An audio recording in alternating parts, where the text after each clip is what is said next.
across various sectors as a result of this, we have been served with Section 189. We can give you a long list of many companies that have now said they want to embark on retrenchment, and they won't be found in court that the purpose was to displace old workers. They will basically give a very solid motivation which qualifies them to retrench. Our operations are being affected negatively. We've got a global crisis of capitalism. We're restructuring. Down the line, they will displace existing jobs and replace them with young people. But also we should be asking a question. What is this generation of young people that must be paid starvation wages, that accept to be paid peanuts?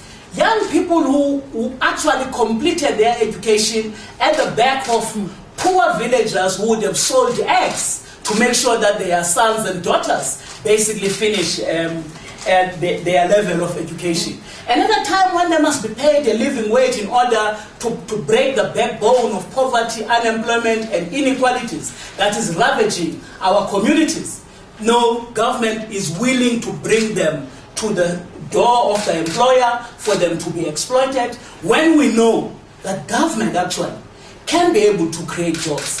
If it were to do away with neoliberal policies, like for instance, increase tariffs and stop dumping of production from China, which destroy jobs in this country, we can be able to create jobs. If it were to bring back capital controls and stop money leaving this country, in 2007, about 25% of our GDP left this particular country through capital flights. I mean, if it were to give a mandate to the Reserve Bank that instead of targeting inflation and keeping high interest rates that are destroying jobs, what government should be, the Reserve Bank should be doing is to target jobs.